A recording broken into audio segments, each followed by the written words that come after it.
पवित्र तो देह राजाचा नेम वाचे गाय राम सर्व भावी। धन्य तो भाग्याचा तरला संसार परमार्थाचे घर नाममुखी। करीतसे कथा कीर्तन आवडी करीतसे कथा कीर्तन आवडी ब्रह्मज्ञान जोडी तया लाभी। धन्य तो भाग्याचा तरला संसार परमार्थाचे घर नाममुखी।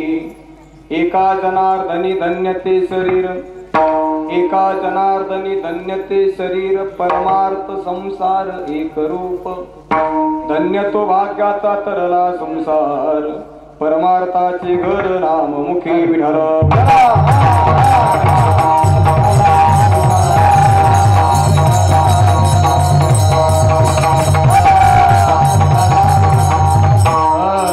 रामचरण सरोजम सांद्र नीलांबुधावम जगननीत पाणी मंडन मंडनानां तरुण तुलसीमाला कंधरम कंजनेत्रम सदैवदासं विठ्ठलं चिंता पांडुरंगाचा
बाबाजी सद्गुरुदास तुका अलंकापुरी रम्य सिंहासनस्थं परं भोजते तेजस्फूर्ति प्रदेशं विदिन्द्राधिदैवै सदा सूयमानं समाधिस्थ मूर्ति भजे ज्ञानदेवं दया पूजिले आदरे पांडुरंगे विमानस्थ केले प्राण प्रसंगे तनुमानवी दिव्य रूपीच केले न त्यागिता दिव्य लोकासी नेली तुकाराम तुकाराम नाम घेता कापियम धन्य तुकोबा समर्थ तिने केला पुरुषार्थ शरण शरण हनुमान।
पवित्र तो देह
करता पवित्र तो देह सदा ज्याचा नेम वाचे गाय राम सर्व भावी धन्य तो भाग्याचा तरला संसार परमार्थाचे घर आणि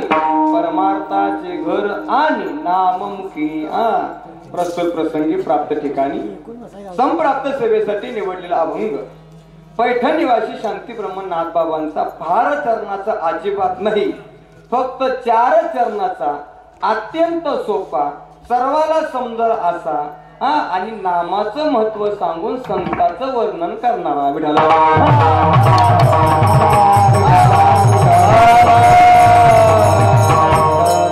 तो देह पवित्र आहे कोणता जो रामनवमीच्या उत्सवाच्या निमित्तानं आपल्या गावात सप्ताह करतो आणि हनुमान जयंतीला काला करतो तो देह पवित्र आहे पवित्र तो देह सदा ज्याचा नेम काय नेम वाचेनं जो रामाचं भजन करतो सर्व भावानं प्रेमानं जो रामाचं भजन करतो राम राम मुखानं म्हणतो तो देह पवित्र आहे धन्य तो भाग्याचा तरला संसार आता संसार म्हणलं का तुमच्या माझ्या डोक्यात एकच खटका आहे काय गुरं ढोरं बायका पोरं आहे का नाही हा तुमचा माझा संसार आहे ट्रॅक्टर बागा ऊस तुरिया मटकिया ज्वारी बाजरी हा तुमचा माझा संसार आहे पण नाथ बाबांना आज हा संसार अभंगात अजिबात सांगायचा नाही म्हणजे बाबा संध्याकाळी आता घड्याळामध्ये 12 वाजणार का नाही उद्या दुपारी 12 वाजणार उद्या संध्याकाळी 12 वाजणार परवा सकाळी परत 12 वाजणार परवा संध्याकाळी 12 वाजणार जसा घड्याळाचा काटा गोल गोल गोल गोल गोल गोल फिरतोय तसं माणसाला जन्माला यायचं मरायचं जन्माला यायचं मरायचं जन्माला यायचं मरायचं तो कोपऱ्याचं प्रमाण आहे तो का म्हणे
महाराज म्हणतात उपजे ते नासिले ते पुनरपी दिसे हे घटिका यंत्र जैसे परिभ्रमिला एक एक योनी कोटी कोटी फेरा मग लागे वारा मानवाचा ऐका बहुत सायसानं बहुत तपानं बहुत महाराज परिश्रमानं हा तुम्हाला मला माणसाचा देह मिळालाय माणसाचा देह दुर्लभ आहे महाराज ऐका महाराज म्हणतात हा संसार म्हणजे काय जुन्या काळात सगळं सोपं होतं आहे की नाही महाराज जुन्या काळात सोपं होतं का जुन्या काळात खडतर होता महाराज जुन्या काळात बायला पाणी भरायचं म्हणलं तरी आडाला जायचं पाणी शेंदायचं एवढं याप होतं आता राहिले का जुन्या काळामध्ये आमचे आजोबा सांगायचे मोठ नव्हती मोठच्या अगोदर एक यंत्र होतं पाणी उपसायचं विहिरीतलं काय यंत्र होतं बैलगाडीच्या चाकाला प्रत्येक आरा कळतो का आरा फुटा कळतो का मी शेतकऱ्याचा पोरगा म्हणून मला हे माहिती आहे हो आर्याला एक गाडगं बांधायचं मधने बाबा आर्याला प्रत्येक आर्याला आणि ते अर्ध चाक पाण्यात बुडलेलं असायचं ना अर्ध वर असायचं आणि बैलाच्या सहाय्यानं ते चाक महाराज बैलानं पुढे ओढलं का ते चाक गार गार गार गार गार गार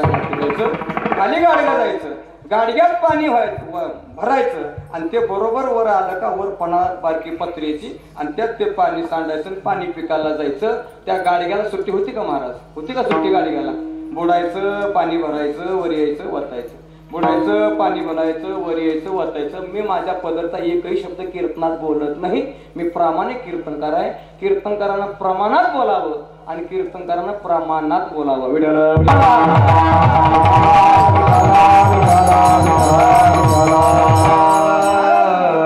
तुका म्हणे माल गुंतली राहती गाडग्याची सुटी फुटल्या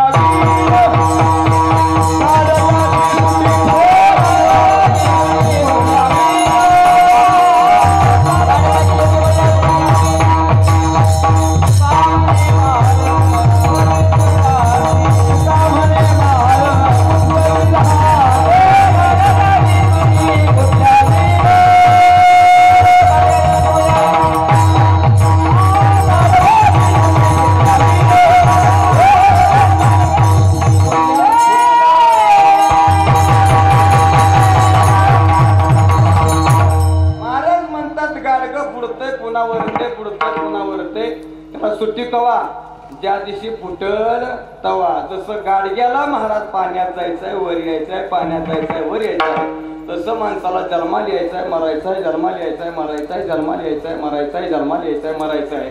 हे रहाड गाडगं गुंतलेलं आहे महाराज. पण या जन्म मृत्यूच्या फेऱ्यातून तुम्हाला बाहेर पडायचं असेल तर महाराज म्हणतात तो धन्यवान आहे, तो भाग्यवान आहे. कोणता? धन्य तो भाग्याचा तरला संसार. पण कशानं? परमार्थाचे घर आणि मुखी देवाचं नाम त्याचा संसार करतो. महाराज म्हणतात जगाच्या पाठीवर कलियुगात सर्वात सोपं साधन देवाला प्राप्त करून घेण्याचं कलियुगा माझी करावे कीर्तन तेने नारायण देव गेली. म्हणून करीत असे कथा कीर्तनावडी. कथा कोणती? 7 दिवस नवीन नवीन प्रकारचे शर्ट बदले बाबा, 7 दिवस नवीन नवीन प्रकारचे उपरणे. यजमानाला सांगायचे एक दिवशी फाटा आणा, एक दिवशी आमका आणा, एक दिवशी सोना आणा, एक दिवस तमका आणा.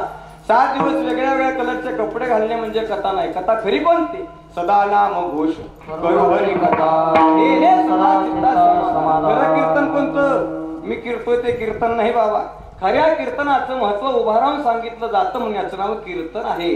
खरं कीर्तन कोणतं? करावे कीर्तन मुखी गावे हरीचे गुण काही वादा काम दुर्जनाची क्रोधा शांती खरग हाती ते काळासी नागविती. हे खरं कीर्तन आणि ही खरी कथा केली का ब्रह्मज्ञान प्राप्त होतं. आणि नाथ महाराज सांगतात ते शरीर धन्य आहे. कोणतं?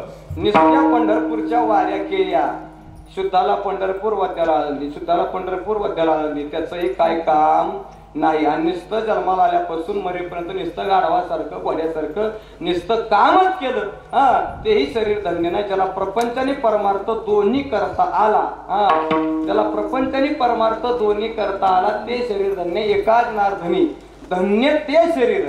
परमार्थ संसार एक रूप अभंगाचा सरळ भावार्थ कीर्तनाला सुरुवात.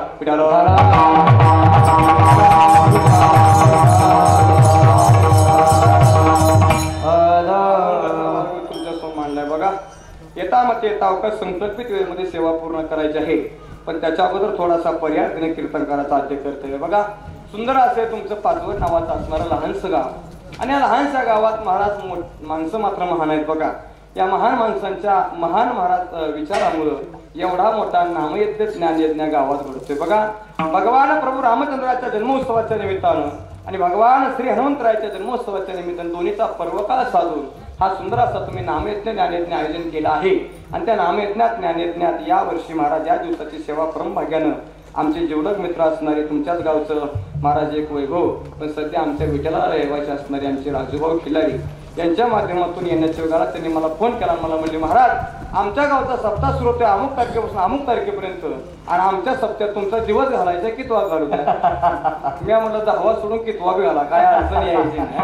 पण त्यांनी जाणून बुजून बघा 3रा घातला पिंड पाडलीच माझी काहीच नाही बा. सुंदर असं वातावरण आहे. सुंदर अशा वातावरणामध्ये हरिपाठाच्या वेळेला मी आलो आणि मधने बाबांचं दर्शन झालं तेव्हाच म्हणलं 50% आपलं काम आता झाले बरं का.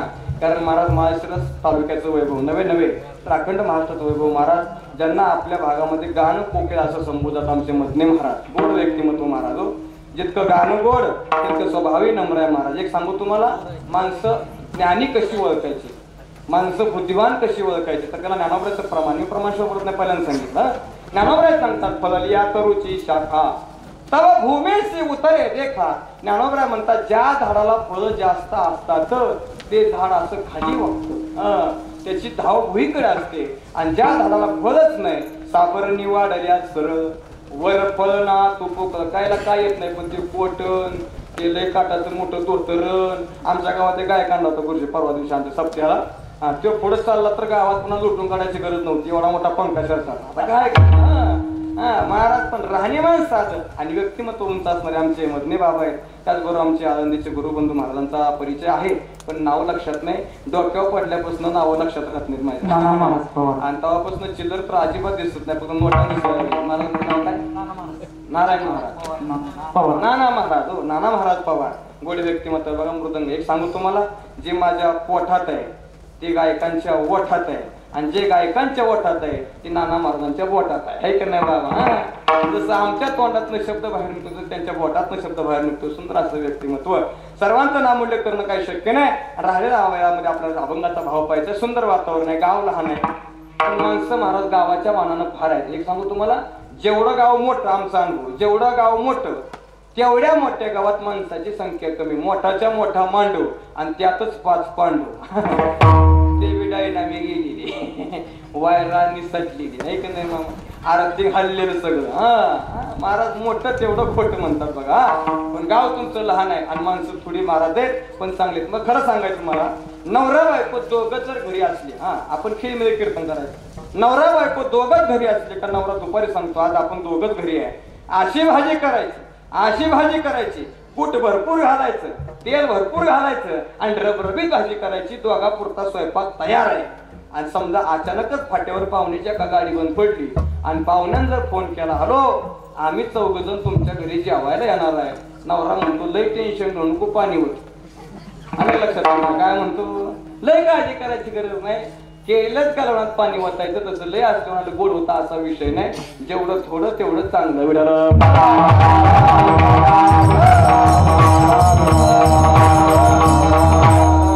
एक विशेष आहे बघा, कीर्तनकार आहेत तरुण, गायक सुद्धा आहेत तरुण, वाजवणारे सुद्धा आहेत तरुण आणि ऐकणारे सुद्धा बऱ्यापैकी तरुण आहेत. आता प्रत्येक गावाची अवस्था अशी वेगळी आहे. तरुण कीर्तनाला येत नाही, तरुण तिकडं बजाव बांबू बांबू तरुण तिकडे आहे. आणि संध्याकाळी बरेच तरुण असे धरून घरी न्यावे लागते धरून. आणि घरी गेलो आपल्याला कोणी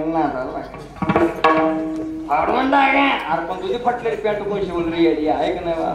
परमात्मा तरुण येत नाही. रात्री एक माझ्या कलर महाराज मला माळ घालायचे म्हणलं, वय किती 90. म्हणलं थोड्यासाठी माळ घालू नको. हा नाही नाही महाराज घालायची. म्हणलं का घालायची, चावत नाही म्हणून घालायची.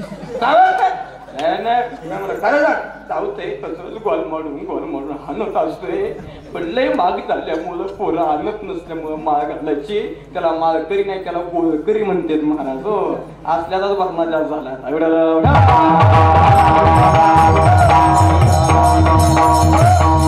थोडे माणसं आहेत आणि थोड्या माणसाला अभंग सुद्धा थोडाच बारकाच आहे. अभंग 4 करण्याचा आहे, अभंगाला करणं 4. आणि अभंगात नाना महाराज नाथ बाबा करताय संतांचं वर्णन. काय करतात बोलत माझ्या बरोबर. तुम्ही आजारी नाही ना, तुम्हाला कीर्तन कळतंय ना, माझा शब्द तुमच्या कानावर नीट पडतोय ना, मग माना हलवा म्हणजे मला कळत तुम्ही जागे आहात असं बरं का. हा मला प्रतिसाद द्यायचा, मी तुम्हाला साथ घालीन, काही अडचण येणार नाही. ऐका, जगाच्या पाठीवर तो नाथ बाबा या अभंगात संतांचं करतायत वर्णन. मधले बाबा जगाच्या पाठीवर माणसाचे प्रकार पडतात 5. कोणाकडे वही आणि पेन असेल तर लगेच लिहून घ्यायचं. माणसाचा पहिला प्रकार आहे माननीय, माणसाचा दुसरा प्रकार आहे पूजनीय, माणसाचा तिसरा प्रकार आहे आदरणीय, माणसाचा 4था प्रकार आहे तेजनीय आणि माणसाचा 5वा प्रकार आहे वर्णनीय. किती पडले 5. पहिला प्रकार आहे माननीय. आता माननीय हा शब्द कोणत्या स्टेजवर काय सांगायची गरज आणि सध्या बोलायला बंदी आचारसंहिता चालू आहे का नाही. हा माननीय म्हटल्याशिवाय ते स्टेजची पायरी सुद्धा चढत नाही. त्याला फक्त एकाच शब्दाची भूक आहे, त्याला कोणतरी फक्त माननीय म्हणलं पाहिजे. आणि माननीय असं नाव घेतलं का ते स्टेजवर जाणार, अशी छाती काढणार 5 वर्षात एकदा आणि मग म्हणणार याव करेंगे याव करेंगे. आपण खाल्लं म्हणायचं तुम कुछ भी नहीं करेंगे, हमारे घर पर नाव भी फिरवेंगे आहे का नाही म्हणतात. त्यांना फक्त मानायचं, त्यांच्या पाया पाडायचं नाही. काही माणसं जगाच्या पाठीवर फक्त मानण्या लायक आहेत म्हणून त्यांना मानायचं, पहिला प्रकार. दुसरा प्रकार, काही माणसं जगाच्या पाठीवर पूजनीय असतात. ज्यांच्याकडून आपण माळ घातली, ज्यांच्याकडे आपण दीक्षा घेतली, ज्यांचा आपण अनुग्रह घेतला, त्यांचं नाव कधीच एकेरी भाषेत उल्लेख करायचा नाही. शास्त्र सांगतं त्यांच्या नावापुढं परम पूज्य हे म्हणायचं. का तर ते आपल्याला देवा समान आहेत, कारण देवाचा मार्ग त्यांनी दाखवलाय. लक्षात ठेवायचं, आपल्या गुरूंना पूजनीय म्हणायचं. काय म्हणायचं बोला, काय म्हणायचं, पूजनीय म्हणायचं बरं का. नाना महाराज मी ज्ञानोबराला कधी पाहिलं नाही, पण ज्या ज्या वेळेला आम्ही आळंदीला जातो, जोग महाराजांच्या संस्थेत जातो आणि मारुती बाबांचं दर्शन घेतो, त्यावेळेला आम्हाला त्यांच्यात ज्ञानोबराय दिसतात. मारुती बाबा कुरेकर आमच्यासाठी ज्ञानोबराय, आमच्यासाठी पूजनीय पहिला क्रमांक. आम्ही राऊत बाबांना कधी पाहिलंच नाही, आम्ही तुकोबराला कधी पाहिलंच नाही, पण आम्ही पंढरपूरला जातो, राऊत बाबांचं कीर्तन ऐकायला लागलं आणि राऊत बाबांच्या मुखातून अशी महाराज समाजावर फवारी निघायला लागली तर आम्हाला तुकोबरांची आठवण होते. ते आमच्यासाठी पूजनीय आहेत. बघा, काही माणसं आपल्यासाठी असतात पूजनीय, दुसरा क्रमांक. तिसरा क्रमांक, काही माणसं आपल्यासाठी असतात आदरणीय. जीवनात चांगला कीर्तनकार व्हायचा आहे, कोणाचा तरी कोणाचा आदर्श ठेवला पाहिजे. जीवनात चांगला गायक व्हायचा आहे, चांगल्या गायकाचा आदर्श ठेवला पाहिजे. जीवनात चांगला मृदंगाचार्य व्हायचा आहे, चांगल्या मृदंगाचार्याचा आदर्श ठेवला पाहिजे. कारण आदर्शाशिवाय जीवन घडत नाही. चांगलं क्रिकेट खेळायचं आहे, सचिन तेंडुलकरचा फोटो घरात लावला पाहिजे आणि रोज जाताना त्याच्या पाया पडून गेलं पाहिजे. का तर तो आपल्या जीवनाचा आदर्श असला पाहिजे. जास्त पैसा कमवायचा आहे तुम्हाला, लावा अंबानीचा फोटो घरात, त्याची करा पूजा आणि निघा बाहेर. तुम्हाला अपयश येणार नाही. का आदर्श मोठा असेल तर जीवन सुद्धा मोठं घडतं. तिसरा क्रमांक आदरणीय. चौथा क्रमांक त्यजनीय. याला शास्त्र सांगतो दुःसंग सर्वतः त्यज्यः, म्हणजे दुर्जन लोकांचा संग त्याग करायचा. एका पाण्याच्या थेंबानं जर आळूच्या पानाची संगत केली तर तो मोत्यासारखा चमकतो. तोच पाण्याचा थेंब जर तापलेल्या तव्यावर पडला तर त्याचं अस्तित्व नष्ट होतं. आणि तोच पाण्याचा थेंब स्वाती नक्षत्रामध्ये जर शिंपल्यात पोहोचला तर त्याचा मोती होतो. पाण्याचा थेंब तोच आहे, फक्त संगतीचा परिणाम वाईट आहे. आपण येताना कुणाच्या गाडीवर आलो बघायचं, जाताना तो लायकीचा असतं तर पुन्हा बसायचं, नसं तर सांगायचं तुझा रस्ता अलग, माझा रस्ता अलग, तुम्ही तुमच्या घरी, आम्ही आमच्या घरी, तुमचं आमचं संपलं. का संगतीनं माणसाचं जीवन बदलतं. मी सांगत नाही पैसता चोरापाशी तैसेच होय बुद्धी, पाहून या चिंधी मन धावे. अजून प्रमाण सांगतो, तुम्ही हिरा पाहिला का? हिरा मी अजून पाहिला नाही, पण ज्या दिवशी मला कोण देणार त्यावेळेला मी नक्की पाहणार. बघा हिरा एवढा कठीण आहे महाराज, एवढा कठीण आहे. हिरा जर महाराज आयर्नीवर ठेवला, आयर्नीवर आणि वरनं घाणानं जर ठोका टाकला तरी हिरा फुटत नाही. पण तोच जर हिरा एकनाच्या संगतीत आला तर कुसंगे नाडीला साधू जैसा किंवा तैसा. त्या नियमाप्रमाणे संगत कुणाची करायची हे आपण ठरवायचं. चौथा क्रमांक सांगितला मी, दुसंग सर्वता त्याच्या, म्हणजे काही लोक त्याग करण्यालायक असतात. आणि पाचवा शेवटचा क्रमांक, जीवनामध्ये काही माणसं वर्णन करण्यालायक असतात. वर्णन करायचं कुणाचं तर शास्त्र सांगतं वानावे ऐकावे तेची सदा. ज्यांच्या चरित्रातनं आपल्याला काहीतरी शिकायला मिळतं, मार्ग मिळतो, त्यांचं वर्णन हे जीवाला केलंच पाहिजे.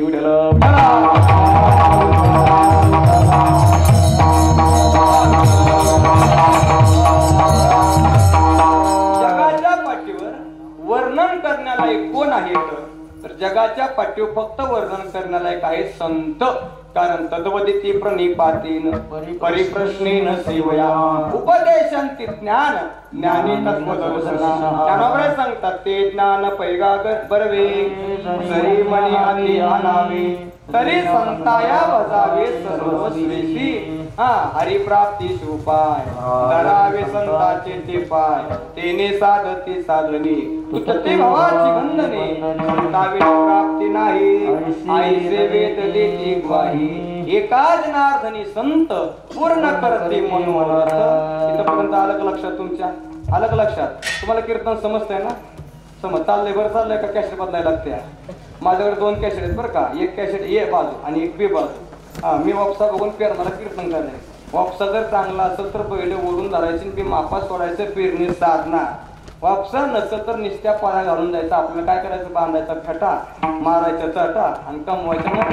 सध्या चालू तेच आहे, दुसरं काय चालू आहे महाराज? 1 तास आई, 1 तास बाप, 5 मिनिटं गाई, 5 मिनिटं दे, संपलं कीर्तन. शास्त्र कोण सांगत बसायला लागलं? कुणाला ज्ञानोबराची गरज आहे, कुणाला तुकोबराची गरज आहे, कुणाला लोकांची गरज आहे, यांना फक्त पैशाची गरज आहे. एक वाक्य लक्षात ठेवा, 2 तास कीर्तनकार कीर्तनात काय सांगतो हे बघून त्याची तारीख घेण्यापेक्षा तो बाकीचे 22 तास करतो काय बघायचं, तारखा घ्यायच्या. खायाला हट्टीला आणि कीर्तनात युक्तहार विहार नेम इंद्रियाचे सार. आणि आई माझी बाप माझा, आई हॉलवर भांडी घासायला आणि बाप मायकाच्या वायरा गोळा करायला आणि त्यानं उपदेश करायचा आणि समाज ऐकायचं. त्या तुकोबऱ्याचं प्रमाण तुका म्हणे ऐसे गुरु शिष्य पण विठोबाच्या अन्न नरका जाती.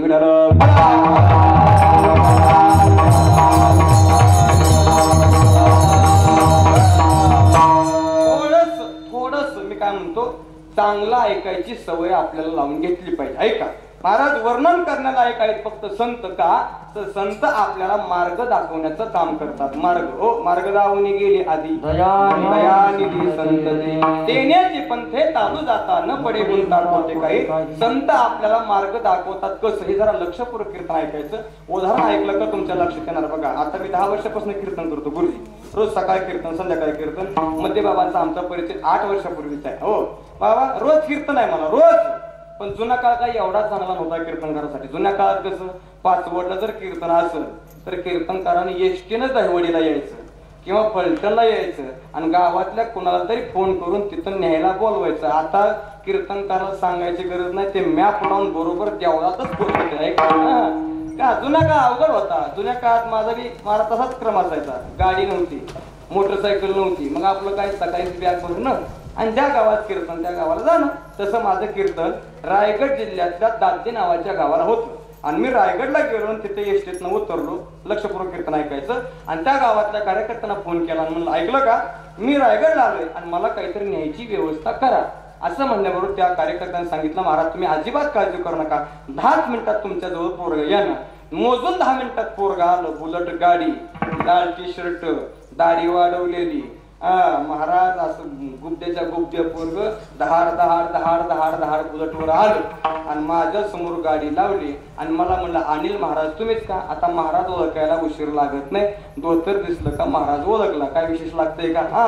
मी म्हणलं हो मीच महाराज आहे. बरोबर तुमचं आमच्या गावाला कीर्तन आहे. बरं म्हणलं ठीक. पोरानं गाडीचं स्टँड लावलं, खाली उतरलं, माझ्या पाया पडलं. मला विचार मनामध्ये असा आला एवढं देखणं पोरगा, एवढं रूपवान पोरगा, एवढं मजबूत पोरगा आहे पण पोराकडे संस्कार मात्र चांगले आहे. ते मला म्हणतं बाबा चहा घ्यायचा का तुम्हाला. म्हणलं नको चहा, पाणी तरी घ्या. म्हणलं पाणी नको, अगोदर कीर्तन करून परत काय असेल ते बघू. असं म्हणलं का ते म्हणलं बसा गाडीवर. माझ्या मनात भाव किती चांगला आहे पोरगो, किती सुशील आहे पोरगो, किती संस्कार आहे त्या मुलाला. आणि त्यानं गाडी सुरू केली. गाडी 1 किलोमीटर गेल्यावर ना माझ्या ध्यानात आलं त्याला खोड काय आहे. त्यानं खाल्ला होता मावा आणि त्यानं काय केलं थुकायची आठवण झाली का गाडी सावकाश केली आणि माग बघून थुकलं. नाना महाराज जसं थुकलं तसं तोटा सगळं लाल भडक झालं. पण मी विचार केला म्हणलं ह्याला जर काय म्हणावं आता तर ह्याचं वजन 135 किलो, आपलं नुसतं 35 किलो. आपल्याला जर ह्यानं ठोका लावला तर पुढल्या वर्षी आपली याच तिथीला पुण्यतिथी करावी लागेल कोणाचं तरी कीर्तन देऊन. आहे का नाही महाराज. सहन केलं पहिल्यांदा, काय करता पहिल्यांदा झालं. परत दुसऱ्यांदा त्याने गाडी महाराज सावकाश केली. दुसऱ्यांदा मी थुकलं तेव्हा तर धोत्राचा कोणताच कोपरा चांगला राहिला नाही. पण मी विचार केला आपण जर याला काय म्हणावं तर उद्या सकाळी आपल्या गावात आपला बॅनर भावपूर्ण श्रद्धांजली आहे का नाही बाबा. मी विचार केला पहिल्यांदा झालं, दुसऱ्यांदा बी झालं महाराज, तिसऱ्यांदा बी त्यानं सावकाश केली, तिसऱ्यांदा बी झालं. राग मस्त आला. चौथ्याला त्यानं गाडी सावकाश केली. विचार केला आता म्हणलं ठोका लावायचा म्हणजे लावायचा, काय होईल ते होईल म्हणलं. मी हात उघडला आणि हात उघडल्याबरोबर माझ्या समोर पैठणचे नाथ बाबा आले आणि मला म्हणतात यवन अंगावरी थुंकला प्रसाद देऊन मुगल गेला. तुझ्या अंगावर फक्त 4थी वेळ आहे रे, 4थी वेळ. माझ्या अंगावर 108 वेळा थुंकला होता तरी त्याला मी प्रसाद दिला होता. नाथ बाबांच्या त्या प्रसंगानं माझा हात आपोआप खाली गेला. पुढचा ऐका. कीर्तन सुरू झालं. ते पोरग पुढे कीर्तनात बसलं आणि मधने बाबा कीर्तनात उपदेश केला. गुटखा सगळताना मजा वाटली, आयुष्याची तुला सजा भेटली. पचकन थुकला परवड झाली, थुंक अंगावरी गेली, बसली कानाखाली. तुझ्या करणीचे भोगशील भोग, टीबी कॅन्सर तुला जडला कर्करोग. एवढा उपदेश त्याला महाराज ग्राह्य झाला. त्याचं मन परिवर्तन झालं. कीर्तन संपल्यावर जवळ आलं, पाया पडलं आणि त्यानं माळ घातली. या घटनेला 7 वर्ष पूर्ण झाली. हे सगळं घडलं नाथ बाबांच्या चरित्राच्या प्रसंगामुळं. जर माझ्या समोर नाथ महाराज आले नसते तर मी कदाचित ठोका लावला असता आणि आतापर्यंत माझ्या 7 पुण्यतिथ्या झाल्या असत्या. हे घडलं कशामुळं? संतांच्या चरित्रामुळं. म्हणून जगाला अगोदर संत कळाले पाहिजेत, म्हणून वानावे ऐकावे तेची सदा. म्हणून नाथ महाराज आजच्या अभंगात संतांचं करतायत वर्णन. अजून तुम्हाला सोपं करून सांगतो.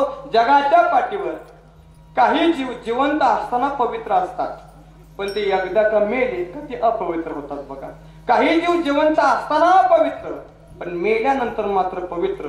तिसरा क्रमांक काही जीव जिवंत असताना पण अपवित्र आणि गेल्यानंतर पण अपवित्र. आणि चौथा क्रमांक काही जीव जिवंत असतानाही पवित्र आणि गेल्यानंतरही पवित्र. ऐका क्रमानं. पहिला क्रमांक जिवंत असताना पवित्र असते गायी, पण एकदा गायीचा जीव गेला का ती गायी परत अपवित्र होते. तिला कुणीच घरात ठेवत नाही.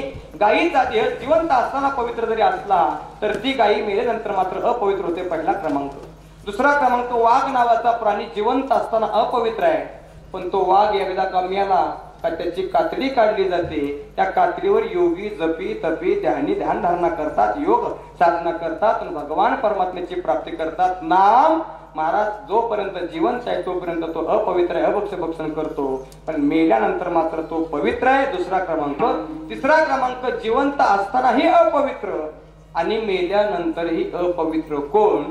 तर त्याच्यात पहिला क्रमांक लागतो कावळ्याचा. कावळा कळतो का? कावळा कावळा कावळा कावळा कावळा हा पक्षी अपवित्र आहे. आता त्याचं कारण तरी ऐका, कावळा अपवित्र का? तर त्याचं कारण असं आहे, प्रभू रामचंद्र, सीतामाई आणि लक्ष्मण भैया वनवासामध्ये असताना एक दिवशी सीतामाई पर्णकुटीच्या आत, लक्ष्मण भैया आणि प्रभू रामचंद्र वनवासात असताना विहार करायला गेले. आणि विहार करायला गेल्यानंतर सीतामाईचा स्वभाव परोपकार करणं. दारात पक्षी यायचे आणि पक्ष्यांना धान्य टाकायला ती बाहेर यायची. धान्य टाकायची, पक्षी धान्य खायचे, निघून जायचे. पक्षी अंगणी उतरती ते का गुंतून या राहती, ऐसे असावे संसारी जो वरी प्राचीनाची. त्या नेमानं यायचे पक्षी, धान्य खायचे, निघून जायचे. यायचे, धान्य खायचे, निघून जायचे. पण धान्य टाकता टाकता सीतामाईचा पडला पदर. आणि पदर पडल्यानंतर एका झाडाच्या आडून एका गंधर्वानं सीतामाईकडे पाहिलं आणि त्याच्या मनामध्ये काम निर्माण झाला. विचार आला की एवढी रूपवान, एवढी देखणी स्त्री आहे, आपण हिच्या अंगाला स्पर्श केला पाहिजे. आणि मग त्या कावळ्याने आपलं, त्या गंधर्वानं विचार केला, आपण गंधर्वाच्या देहात जाऊन जर स्पर्श केला तर मरावं लागेल. म्हणून त्यानं कावळ्याचं रूप धारण केलं. सीतामाईच्या जवळ गेला. सगळे पक्षी धान्य खायचे, निघून जायचे, धान्य खायचे, निघून जायचे. पण तो पक्षी मात्र महाराज जात नव्हता. धान्य संपलं का पुढंच पळत जायचा.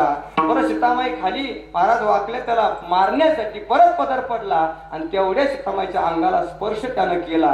स्पर्श झाल्याबरोबर सीतामाईने आवाज टाकला, हे प्रभू. आपल्या पत्नीला आवाज तो ऐकू गेला. आणि मग प्रभू रामचंद्राच्या मनामध्ये विचार आला, आपली पत्नी संकटात आहे. तिथूनच असणारी गवताची काडी सोडली. ती गवताची काडी कावळ्याच्या पाठीमागे लागली. आणि मग कावळ्याला कळालं, आपण आता जगत नाही. काम नावाचा विकार फार वाईट आहे. कामाची कोतवाल्याने नागविले भोवतासी, हरिहराचे आबरू घेतो भय नाही त्यासी. जमत आग्नी दुर्वास नाडीले महान महान ऋषी, क्रोधाची फौजदार मिळाला यासी. यडका मदन केवळ पंचानन, धडक मारली नारदा, केला ब्रह्म याचा मात्रा. एवढंच काय, कामात तुराईन भयम न लज्जा, विद्या तुराईन सुखम न निद्रा. इंद्रा पडली खरी, चंद्र झाला काळा, नारद चुकला चाळा, भजनाचा एक परिणाम काम. आणि मग महाराज ती काडी कावळ्याच्या पाठीमागे लागली. कावळ्याने विचार केला, आता आपण जगत नाही. कावळा गेला, ब्रह्मदेवाच्या पाया पडला. ब्रह्मदेवाने सांगितलं, तू चूक एवढी मोठी केली की या चुकीला प्रायश्चित्त फक्त मरण आहे, तुला आम्ही वाचवू शकत नाही. ब्रह्मदेवापाशी नाराज झाला, शंकराकडे गेला. शंकराने सांगितलं, आम्ही तुला वाचवू शकत नाही, तुझ्या नावाचं पत्र आम्हाला पोहोचलेलं आहे आणि थोड्याच वेळात आम्ही तुझा बंदोबस्त करून तुला अटक करणार आहे. तुझ्या नावाचं वॉरंट आम्हाला मिळालेलं आहे. कावळ्यानं खिन्न मनाने विचार केला, करावा तरी काय. आणि मग तो कावळा महाराज परत निघाला. काडी पाठीमागे तशीच आहे, कावळा पुढे पळतोय. अर्धक्षण घडता संताची संगती, तेने होय शांती महत्पापा. भेटले नारद. नारद कोण? जिसकी कोई भी पात्रता नहीं होती उसका नाम नारद. नारदाने सांगितलं, झालंय तरी काय, सगळा प्रकार सांगितला, माझ्याकडून चूक घडली. नारदाने सांगितलं, ऐक, प्रभू रामचंद्र कृपाळू आहेत, दयाळू आहेत, जा आणि प्रभूची माफी माग, कदाचित तुला प्रभू सोडून देतील. कावळा गेला, प्रभूच्या पायाला बिलगला, माफ करा देवा, मला चुकलंय माझं, मला मान्य आहे. चुकी मान्य केली का शिक्षा कमी होते, याच्यात काही शंका घ्यायचं सारखं कारण नाही. माफ केलं आणि सांगितलं, अरे मग ही काडी जी मी सोडली ती काडी मात्र रामबाण आहे, ती काडी त्याचं काम करणार म्हणजे करणार. आता या काडीवर माझा अधिकार नाही. आणि मग कावळ्यानं सांगितलं, ही काडी माझ्या डोळ्यात सोडा. प्रभू रामचंद्र म्हणले, का? तर सांगितलं, डोळ्याने जर पाहिलं नसतं तर मनामध्ये काम आला नसता, पायानं तिथपर्यंत झेप घेतली नसती, हातानं स्पर्श झाला नसता. या डोळ्यानं एवढं मला करायला लावलं. ती काडी प्रभू रामचंद्रानं कावळ्याच्या डोळ्यात सोडली. तेव्हापासून कावळा हा एकाक्ष पक्ष आहे. त्याला डोळे जरी दोन असले तरी बुबल मात्र एकच आहे. कावळा पाहताना कसा पाहतो बघा, एकदा इकडं पाहतो, पुन्हा इकडं पाहतो आणि पुन्हा इकडं पाहतो. त्याला समोरचं दिसतं, साईडचं दिसत नाही. पण त्याला उशाप दिला, तुला मात्र एक दिवस माणसं तुझी वाट बघत बसतील. कधी? कधी बघतात वाटते जी तिसऱ्या दिवशी आहे का नाही. कावळ्यानं शिवलं तर म्हणतात बरं झालं कावळा शिवला त्याला मोक्ष मिळाला. पण जर कावळा शिवना तर किती बी चांगला माणूस मरू द्या माणसं नावं ठेवतात. म्हणून नाना महाराज मी कुठं पैसे सांगत नाही, कुठं उशीर करत नाही, कुठं दांडी मारत नाही. कारण माझं ध्येय एकच आहे आपल्या पिंडाला कावळा शिवला पाहिजे. दुसरं काय करता महाराज हो. कारण सगळं गाव म्हणाल काय केलं कीर्तन करून करून कावळा शिवला नाही. हा बोल आपल्याला नको. कावळा जिवंत आहे तोपर्यंत सुद्धा अपवित्रच आहे. आणि ज्या कृतीनं स्पर्श केला ती चोच आजही घाण जाते.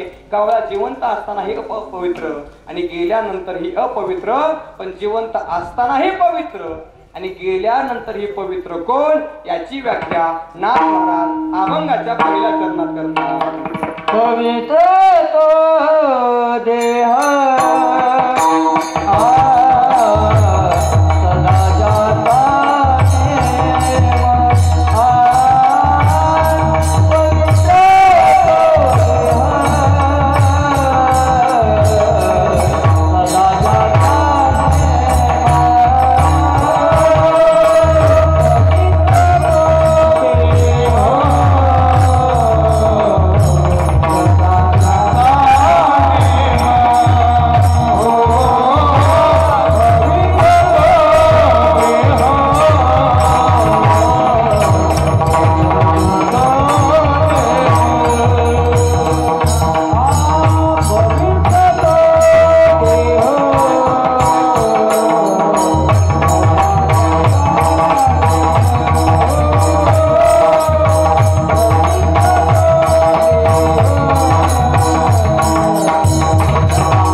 पवित्र तो देह सदा ज्याचा नेम वाचे गाय राम सर्व भावे. जो रामाचं सर्व भावानं भजन करतो तो देह पवित्र आहे.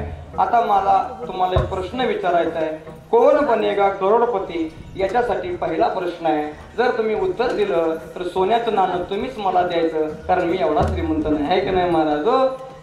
जो कोणी उत्तर बरोबर देईल त्याला आपल्याकडून कीर्तन संपल्या 1 रुपया रोख बक्षीस मिळणार. बघा ऐका. माणसाचा देह पवित्र का अपवित्र लवकर बोलायचं. टाळकरी गायक वादक मालकरी सोडून. माणसाचा देह पवित्र का अपवित्र लवकर सांगा. तुम्हाला फक्त 3 सेकंदाचा वेळ आहे. किती सेकंदाचा? मी टाळकरी सोडून म्हणलो होतो गुरुजी. सांगा लवकर बसलेले. माणसाचा देह पवित्र का अपवित्र लवकर बोला. सांगा की लवकर. तुम्ही आजार आहे का काय कळलं ना मला. का मध्ये सुट्टी करायची का? चहावर काय मागवायचं का? चहा स्प्राईट वगैरे काय मागवायचं का काय कोणाला? नाही ना. मग सांगा माणसाचा देह पवित्र का अपवित्र? अपवित्र. कोणी सांगितलं? बरोबर आहे. का तर त्यांनी ज्ञानेश्वरीचं पारायण केलं होतं म्हणून त्यांना कळाले. का तर ज्ञानोबराय सांगतात महाराज हा देह कसा आहे? नासकाय. हा देह कसा आहे? पूजकाय. हा देह नाशिवंत मलमूत्राचा बांधा. वरी कर्म घातलेले कुर्मी कीटकाचा सांधा. रव रव दुर्गंधी अमंगल तिचा बांधा. स्मरेच्या हरिहरा शरण जाई गोविंदा. महाराज म्हणतात हा देह नाशिवंत. कसाय? महाराज हा देह नासकाय. हा देह कुचकाय. महाराज म्हणतात नाशिवंत देह जाणार सकळ. आयुष्य खातो काळ सावधान. हा देह नासकाय. हे वर्ण लॅमिनेशन केल्यामुळे तुम्हाला एवढं बरं वाटतं हे की नाही. हे लॅमिनेशन जर उचकटलं जर याची काल जर वर्ण उचकटली तर बायको सुद्धा जवळ थांबत नाही. त्याचं कारण महाराज माणसाचा देह अपवित्र आहे, पण त्याला पवित्र करता येतो. उदाहरण सांगतो ऐका. हो, माझं परवा कीर्तन होतं गुरुजी परभणीला. आता परभणी माझ्या घरापासून बरोबर 650 किलोमीटर आहे. हा, आणि मी काही पत्रिका वाचली नाही. पत्रिकेत टायमिंग होतं 7 ते 9 आणि कीर्तनाला मला वाटलं की 9 ते 11 टायमिंग आहे. त्याच्यामुळे जरा ड्रायव्हर येण्यावरनं उशीर झाला आणि उशीर झाल्यामुळं मला दुपारी कळालं की आपलं कीर्तन 7 ते 9 आहे. आणि मग गाडी पळवून आम्हाला कंटाळा आला तरी आम्हाला बरोबर वेळेत पोहोचता आलं नाही. एक लक्षात ठेवा, कीर्तनकार वेळेत आला का गावातले कार्यकर्ते चांगले बोलतात. कीर्तनकारला उशीर झाला का म्हणतात कुठं आहे तो, अजून उगवायचा आहे का, अजून चमकलाय का नाही तो, कुठं आहे. अहो काय लोकांना घेऊन देणं नाही महाराज. आपण मेलो तरी, आपली गाडी पलटी झाली तरी, आपल्याला चोराने पडवलं तरी त्यांना काय नाही, यांचं फक्त टायमिंगला झालं पाहिजे. हरिपाठ उशिरा झाला का राग आली यांना, कीर्तन उशीर झालं का राग आली यांना. जणू काहींनी आपल्या 10-5 रुपये देऊन खरेदीच केले, स्टॅम्पच केला आपल्या नावानं. लोकांना कलाकाराची जाण नाही, एक लक्षात ठेवा. गावकऱ्यांना मी तुम्हाला नम्र निवेदन करतो, कलाकार जपायला शिका. एक सांगतो, कीर्तनकार तुम्हाला 100 मिळतील पण कलाकार मिळणार नाही. अजून 5 वर्षानंतर तुम्हाला कीर्तनकार सांगावा लागणार नाही. कीर्तनकार तुम्हाला फोन करेल यंदा येऊ का तुमच्या गावाला, पण गायक वादकाची तारीख तुम्हाला 6 महिने अगोदर घ्यावी लागेल.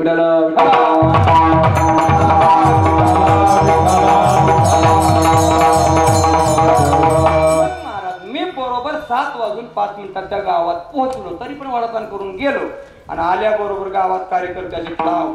महाराज तुम्हाला कळत नाही का किती वर्षापासून कीर्तन करता, तुम्हाला काय अनुभव आहे का नाही, एवढी मोठी गाडी घेतली, तुमची गाडी पळत नाही का, गाडी डिझेल, तुला काय करायचं, पेट्रोल आहे डिझेल, तुला काय करायचं. आणि मग असं ताव काढला, मला राग आला महाराज. मी विचार केला, म्हणलं का महाराज मी आलोय, म्हणलं तुम्हाला माझ्याकडनं कीर्तन करून घ्यायचं असेल तर घ्या, नसेल तर म्हणलं मला काय अडचण नाही. म्हणलं 12 एकर बागायचं जमीन आहे आणि माझ्या जमिनीला सध्या 2 लाख रुपये गुंठ्याला भाव चालू आहे, त्यामुळे मी काय तुला बांधलेलं नाही म्हणून मी चाललो मागाय. पण त्या गावात एक महाराज बिचारी अशी होती, वजनदार महाराज, आचरणानं वजनदार होती. गावात होती, 65 वर्ष वय होतं तिचं. ती गावात आली, म्हणजे महाराज झाले तरी काय कीर्तन करायला. अहो म्हणलं काकू मी एवढ्या लांबून आलो. बरं आलो ते आलो, कार्यकर्त्यांना बोलायची पद्धत आहे का म्हणलं, आज बोलतात तरी काय सांगा. ती म्हातारी म्हणले हे कार्यकर्त्यांना गप्पा म्हणले असं कुठं असते का, एवढ्या लांबून ते पोरगा आले म्हणले, बिचारा आपल्या पोरासारखं आहे, तुम्हाला काय आखलीचा भाग, असं कार्यकर्ता ते का फरली. आज म्हणजे कीर्तन 7:30 सुरू होणार आहे, काय अर्थ नाही का 7:30ला, काय होतं एक दुसरी चालतं. असं म्हणलं का मला बरं वाटलं, माझ्या बाजून कोणतं उभा राहिलं. आणि ती बिचारी मला म्हणली महाराज तुम्ही टेन्शन घेऊ नका, चला आमच्या घरी जेवायला. तिच्या घरी जेवायला गेलो, मी दिसतोय असा, पण 6 वाट्या आमटी, 12 चपात्या, फेटा बांधला. कीर्तनाला गेलो, कीर्तन झालं आणि परत त्याच घरी मला चहा प्यायला नेलं. आणि चहा प्यायला नेल्यानंतर जिनं स्वयंपाक केला होता ती बिचारी बाहेर आली, तिनं माझं दर्शन घेतलं. प्रत्येक घरातल्या महिलेची इच्छा असते की आपण केलेला स्वयंपाक पाहुण्याला कसा वाटला हे विचारावं. तिनं मला विचारलं महाराज स्वयंपाक कसा होता. अगं म्हणलं ताई तुझा हात म्हणजे अन्नपूर्णेच हात आहे, एवढा भारी स्वयंपाक, एवढा भारी स्वयंपाक. अगं म्हणलं तू अन्नपूर्ण आहे, मी 6 वाट्या आमटी खाऊन अजून मला पाहिजे होती पण मला आवरं म्हणते म्हणून मी खाल्ली नाही. अहो म्हणजे भरपूर अजून आणू का, म्हणलं नको नको. पण तिने मला उलट प्रश्न केला, महाराज तुम्ही जेवण केलं म्हणताय भरपूर, पण तुम्ही भाजी कशाची खाल्ली. मी म्हणलं मला बघायचं कळत नाही, खायचं कळतं. तिने सांगितलं महाराज तुम्ही खाल्लं कारलं. कारलं म्हणलं का माझ्या पोटात कालवायला लागलं, कारण वारलो तरी कारलं मी खाणार. मी तिला विचारलं अगं ताई होतं कारलं पण गोड कसं लागलं, कडू लागलं नाही. मग तिने सांगायला सुरुवात केली, महाराज मी पुण्याच्या युनिव्हर्सिटीमध्ये पाकशास्त्राचा अभ्यास केलाय. ती पुण्यातली भाषा बोलायची आहे का नाही, तसं बोलावं लागत नाही मला. आणि मी ते कारलं करत असताना त्याच्यात चिंच घातली, त्याच्यात गूळ घातला, चिंच आणि गूळ घालून मी ते कारलं कडू असणारं गोड केलं. दृष्टांत संपला. सिद्धांत आहे का, चिंचेनं आणि गुळानं कडू असणारं कारलं जर गोड होत असेल तर माणसाचं अपवित्र असणारं शरीर भगवंताचं नामचिंतनानं पवित्र होतं.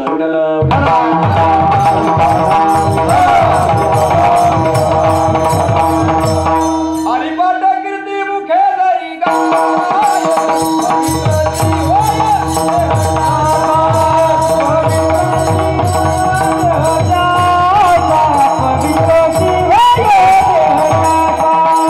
हरिपाठ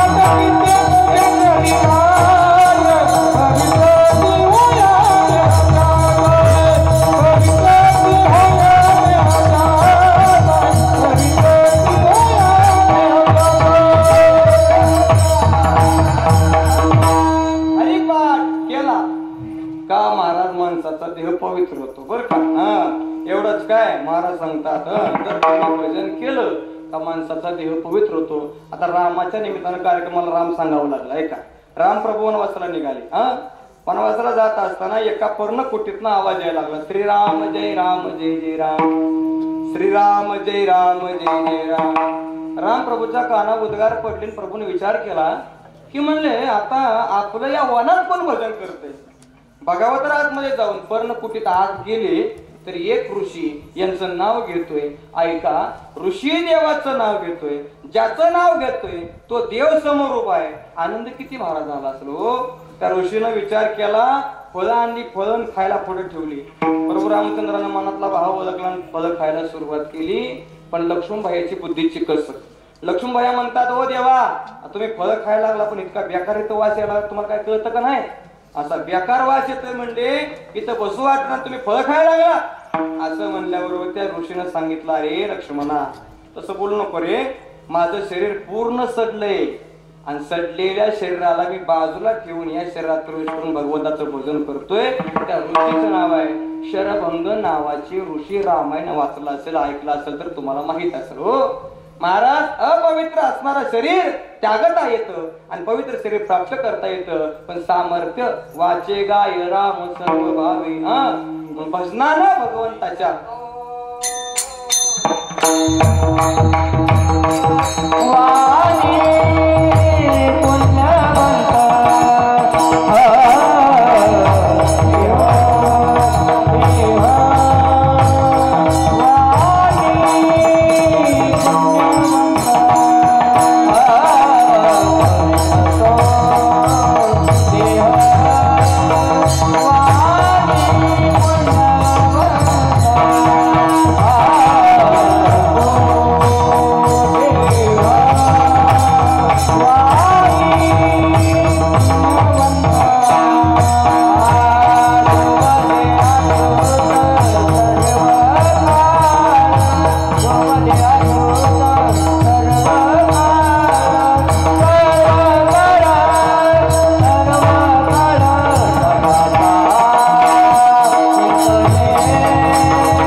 भगवंताच्या भजनानं देह पवित्र होतो.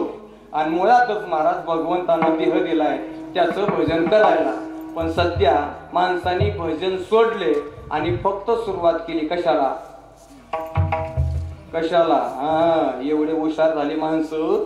जर एका पंक्तीला जर चांगले 5 पदार्थ वाढले मधने बाबा, श्रीखंड, पुरी, बटाट्याची भाजी, मग एक श्लोक म्हणत नाही त्या दिवशी 5 श्लोक म्हणणार. वदले कवल गीता नाम घ्या श्री हरीचे, दुसरा केशवा माधवा गोविंदा गोपाळा जीवितोबा कृपा पांडुरंगा, तिसरा ओम सहनावतो सोने म्हणतो वीर्य करवावही, चौथा ओम स्वस्तिंद्र व्रतस्रवा स्वस्तिन पूखा विश्ववेदा, आणि 5वां सगळ्यात शेवटचा टाटाकडे बघून सदा सर्वदा योग तुझा घडावा, तुझे कारणी देह माझा पडावा. चांगले पदार्थ असल्यामुळे समजा एखादा मालक जर गरीब असेल आणि त्यानं फक्त पिठल्याची भाकरीची जर पंगत घातली तर मग एकच श्लोक आहे, कुणी आणलाय मला माहित नाही, एक हात त्या मालकाकडे अरे रावणा, दुसरा पिठल्याकडे राज्य गंभीर केले.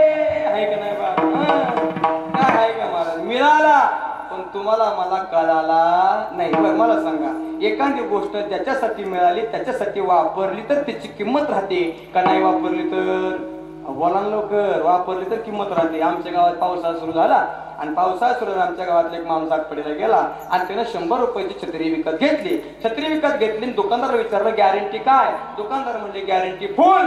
तुम्ही वापरा, तुमचं पोरगा वापरत, तुमचा नातू वापरत, तुमचा पंतू वापरत. हा म्हणला ठीक आहे, पण मी करू तरी काय? दुकानदार म्हणजे मी सांगतो तेवढं करायचं, उन्हात बाहेर काढायची नाही आणि पावसात भिजू द्यायची.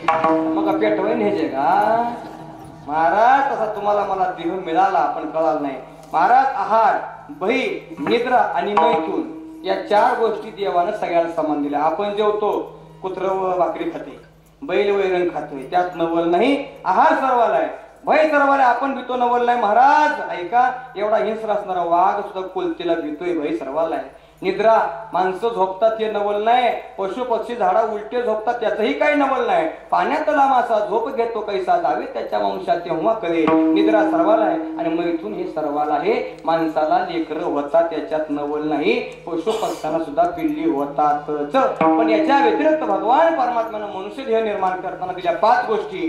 कुणाकडे वही आणि पेन असेल तर लिहून घ्या. पहिला क्रमांक, देवानं तुम्हाला मला दिला समय. इतर जीवाला आयुष्य फक्त 20 वर्षाचं आहे आणि मानवाला आयुष्य हे 100 वर्षाचं. शतकनिले त्यात रात्र खाय, मध्ये बालत्व पिढा रूप काय भजना शिवनले ते पाहेगा. 100 वर्षाचं आयुष्य म्हणजे समय फक्त माणसाला दिला. दुसरा क्रमांक सामुग्री, तिसरा क्रमांक स्वतंत्र, चौथा क्रमांक महाराज सामर्थ्य आणि 5वा क्रमांक ज्ञान. पहिला क्रमांक समय. माणूस म्हणून जन्माला घातला ही देवानं तुम्हाला मला दिलेली आहे वेळ. सापडली संधी, हा ही संधी सापडली महाराज. हो, सापडली वेळ, हा ही वेळ तुम्हाला मला सापडली आहे. आणि त्या नियमानं महाराज तुम्हाला मला समय मिळाला, पण तुम्हाला मला देह मिळाला. पण वापरायची अक्कल असं तर माणसाची येड्यावानी करत नसते.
पण आमच्या नशिबाला एवढे चांगले गायक वादक नाही. आमच्या नशिबाला क्वांडो क्वांडो अरे ना जीवा आरमाकाला सोडून दी मरून जाईल ऐक नाही. कोंडून कोंडून सकाळी काल्याचं कीर्तन होतं, अभंग होता. दुःखाची निवृत्ती सुखाची ते सुख पाहता श्री गोविंदाचे. रोपच किती गोडा गोष्टी. रंगणी रांगत गुलगुला बोलत. माझ्या मागे गायक उभा होता, त्याला पाठांतराचा महाराज काही पत्त्या नव्हता. मी म्हणायचो रंगणी रांगत गुलगुला बोलत, ते म्हणायचं रंगणी रांगत गंगुला बोलत. मला वाटलं गंगू नावाची जी मेहुणी असं करतात काय आपल्याला नाही बाबा. हो असं प्रमाण बघा. एक सांगू तुम्हाला, हा खेळ म्हणजे अजिबात एकट्याचं नाही. प्रवचन म्हणलं काय एकट्याला करता येते, पण कीर्तन म्हणलं का गायक वादक लागते बघा, आहे का नाही. आणि मधने बाबाची आमच्या नाना महाराजांचे 7 म्हणजे 7 आहे. काय काय ठिकाणी आम्ही नवीन जातो, 7 नसते आम्हाला 7.5 असते बघा. आणि सर्वात महत्वाचं काम म्हणजे सिस्टीम वाल्याचं आहे बघा, आहे का नाही. एकदा गायक वादक सिस्टीम टाळी वाजवा, त्यांच्यामुळे एवढं चाललंय काम, आहे का नाही. एक सांगू तुम्हाला, माणसानं केलेली माणसाची माती ही 3ऱ्या दिवशी सावरता येते, पण सिस्टीमवाल्याने केलेली माती कोणाच्याच बापाला सावरता येत नाही बघा, आहे का नाही. पण तुम्ही जपा नाती तुमची होईल प्रगती. पहिला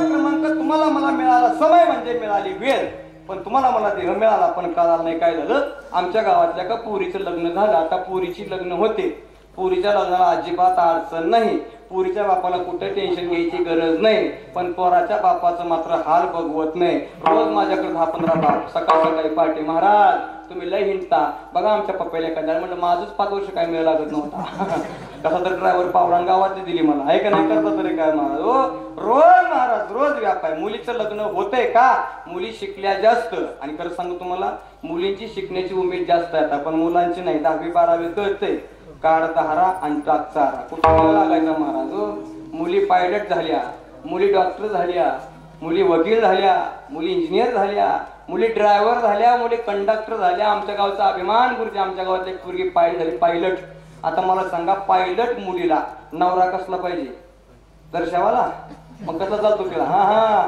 तेवढ्याच क्वालिटीचा नवरा पाहिजे महाराज त्याच्यामुळे क्वालिटी नसल्यामुळे क्वांटिटीला किंमत नाही क्वालिटी पाहिजे मुलीचं लग्न आमच्या गावातले एका झालं आणि मुलगी नांदायला गेली 6 महिने तिकडे संसार केला आणि 6 महिन्याबरोबर दिवाळी आली दिवाळीला आपली मुलगी आपल्या माहेरला आली आणि मुली माहेरला आल्याबरोबर आईनं महाराज मुलीला रस्त्यावरच बघितलं आणि मनामध्ये प्रेम जागृत झालं तुकडा घेतला शिरा पाण्याचा तांब्या भरून घेतला आणि आपल्या लेकीच्या अंगावर वाहून टाकला जगाच्या पाठीवर माहेरात जोपर्यंत आई जिवंत आहे तोपर्यंत महाराज मुलीला कधीच पिशवी माघारी मोकळी आणावी लागत नाही पण एकदा माहेरातली आईन बाप निघून गेला का पुन्हा पिशवीच घेऊन जायच नाही ती मोठी चूक पुन्हा कोणत्या कधीच करायची नाही महाराज हो परत पिशवीत आणायचं तर काय कोण देतं आपल्याला महाराज आई जिवंत आहे तोपर्यंत माहेरात प्रेम आहे आई जिवंत आहे तोपर्यंत माहेरात महाराज आदर आहे आई जिवंत आहे तोपर्यंत महाराज माहेरात आपली किंमत आहे आई बाप गेले का माहेरात आपल्याला कोणी विचारत नाही महाराज हो आईचं प्रेम आईने घट्टमिट्टी मारली मुलीला मुलीनं घट्टमिट्टी मारली आईला आणि आईनं प्रश्न केला अगं ताई तुझं लग्न झालं तेव्हा तुझं वजन 60 किलो होतं आता 40 किलो कसं काय झालं आणि मग मुलगी रडते आईला सांगताय तुला काय सांगायचं आमच्या घरात खायची प्यायची अडचण नाही काय भरपूर धान्य आहे भरपूर फळ आहेत अगं सगळं आहे अगं सासरा माझा देव आहे देव अगं दीर भावासारखा आहे नणंद माझी बहिणीसारखी आहे आमच्या ह्यांचं तर तुला काय सांगायचं आमचे ह्यांनी म्हणजे महादेवा पुढचेच आहेत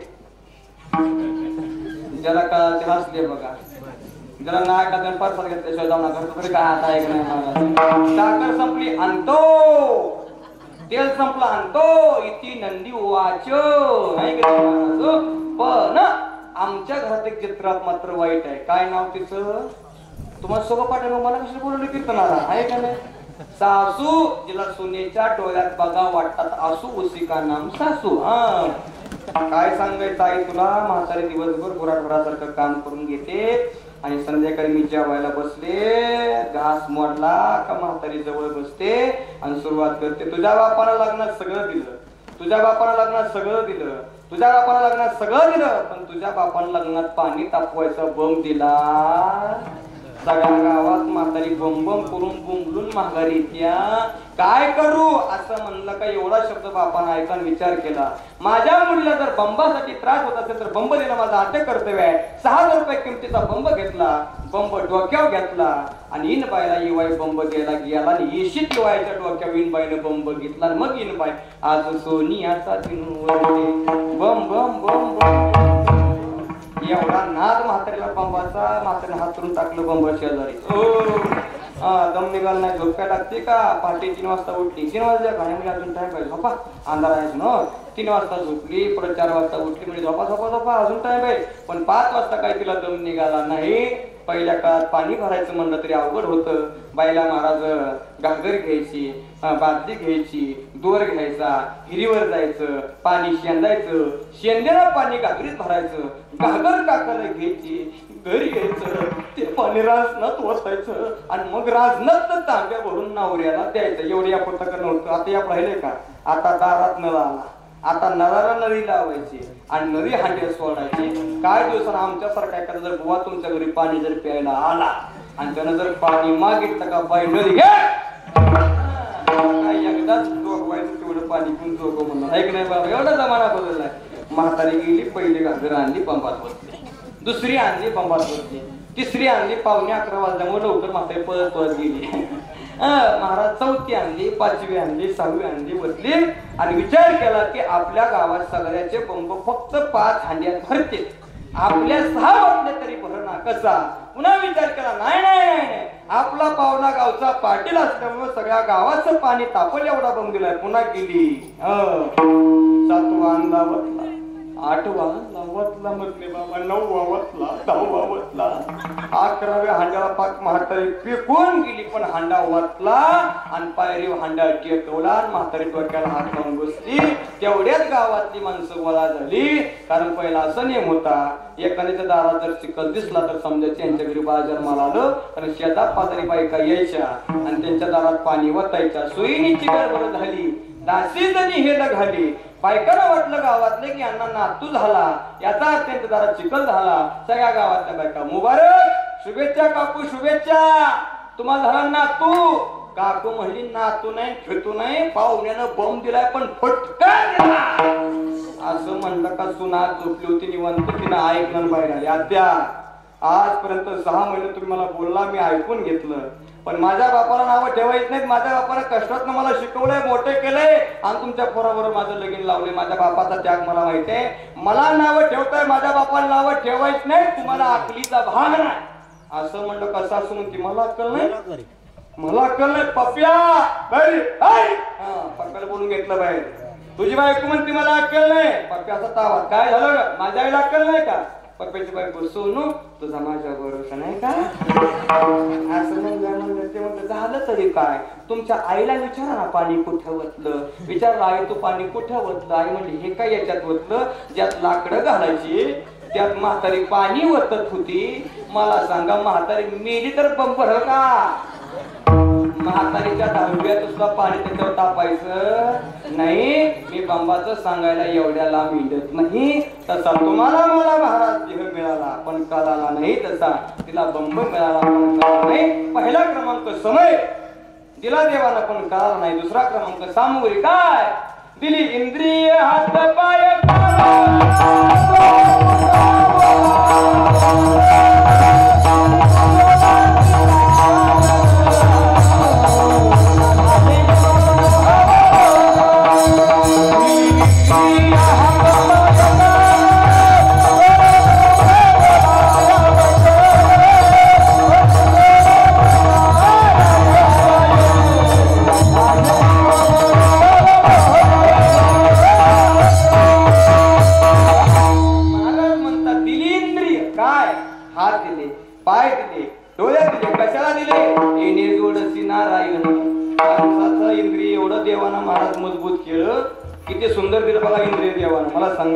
नाग देवानं तुम्हाला मला दिलंय का नाही?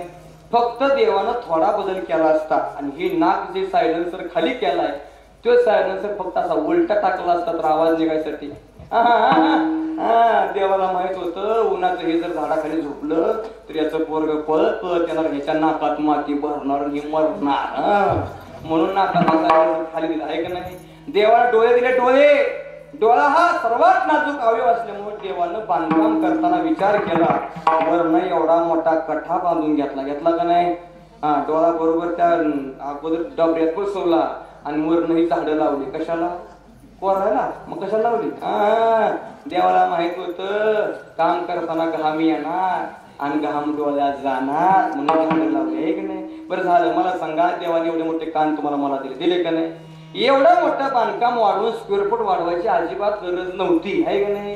हिकडे एक छिद्र ठेवला असतं तरी ऐकू आलं असतं, हिकडे एक छिद्र ठेवलं असतं तरी ऐकू आलं असतं. पण देवाला माहित होतं 2019ला कोरोना येणार आणि कोरोना आल्यावर माणसानं मास्क कुठं अडकवायचा, म्हणून एवढे मोठे कान दिले. जर एवढे मोठे कान नसते तर हिकंड फुटी आणि हिकंड फुटी पकावी लागली असती आणि मग त्याला महाराज मास्क अडकवावा लागला असता. एवढा बारकावा देवाने केला. इंद्रिय दिले महाराज, हात दिले, पाय दिले, सवय सकळ सिद्ध आहे. हात चालाव या पाय तेव्हा तो आपले सोयीत पाहे तीर्थयात्रे जायला चुकू नको. दुसरा क्रमांक सामुग्री, तिसरा क्रमांक स्वतंत्र. जगाच्या पट्टी माणसासारखा स्वतंत्र देह कोणाचा नाही. माणूस पंढरपूरची वारी करू शकतो, माणूस भजन करू शकतो, माणूस आनंद जाऊ शकतो, माणूस देऊला जाऊ शकतो, माणूस पैठणला जाऊ शकतो, नवे तर माणूस मंदिरात येऊ शकतो. माणूसच फक्त स्वतंत्र जीवन जगू शकतो. इतराला स्वतंत्र जीवन जगण्याचा अधिकार नाही. पशु काय पाप पुण्य जाणते, उत्तम मध्यम भोग भोगिते. महाराज पशु पक्षाला पुण्य करायचं चालायचं ज्ञान नाही. मी दसऱ्याला नवीन गाडी घेतली मधने बाबा. आमच्या एका मित्राच्याकडे गाडी पुजायला गेलो. त्याच्या बायकोनं हार घातला गाडीला, पेढे वाहिले, नारळ फोडला आणि मला सांगितलं बाबा तुम्ही नाश्ता केल्याशिवाय जायचं नाही. ती घरात पोहे करायला गेली. आम्ही त्यांच्या घरात जाऊन बसलो. तेवढ्यात गावातले कुत्रा आलं. कुत्र्यानं गाडीकडे बघितलं आणि विचार केला. म्हटलं गाडीची पूजा सर्वांनी मिळून केली, पण अभिषेक करायचं कोणाच्या ध्यानात राहिलं नाही. पुढच्या दोन्ही चाकावचे अभिषेक करून गेलं का तर त्याला पाप पुण्य कळत नाही. फक्त माणूसच महाराज त्यात लायकीच आहे, स्वतंत्र आहे. तिसरा क्रमांक. चौथा क्रमांक सामर्थ्य. माणसाला माणूस म्हणून जन्म घेऊन देव म्हणून जाता येतं. ज्ञानोबराय माणूस म्हणून जन्माला आले, देव म्हणून समाधी आहे. तुकोबराय माणूस म्हणून जन्माला आले, देव म्हणून वैकुंठ गमन आहे. नागबाबा माणूस म्हणून जन्माला आले, देव म्हणून जल समाधी आहे. छत्रपती शिवाजी महाराज माणूस म्हणून जन्माला आले, पण देव म्हणून आज अखिल हिंदूच्या हृदयामध्ये स्थापन झाले. सांगायचा भाव मला असा आहे, एवढं सामर्थ्य फक्त मनुष्य देहाकडे आहे आणि ज्ञान सुद्धा मनुष्य देहाकडेच आहे आणि काही ज्ञान नाही कोठे. आता हे 5 मुद्दे तुम्ही ऐकले. आता मला सांगा, माणसाचा देह अपवित्र असल्यानंतर या एवढ्या सामर्थ्यानं, या एवढ्या मुद्द्यानं तुम्हाला पवित्र करता येतो का नाही? येतोय का नाही? येतोय, पण कशानं? विठोबार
पावणे 2 तास झाले. मी हेच तुम्हाला ओरडून सांगतोय तरी तुम्ही ढक्का लावून घेतला नाही. टाळी वाजव म्हणलं का सर इथलं आराशानं पोट फुटलं, इटल कवा भेटल. पण तो जर गडी दुपारचं उन्हाचं पत्त्याच्या पाणी खेळायला बसला मग नाही बाबा, मग नाद करायचा नाही, मग बघायचा नाद त्याचा. शेवटची पत्ती आणि पुन्हा तो हाताचा म्हातारा पण मग म्हणजे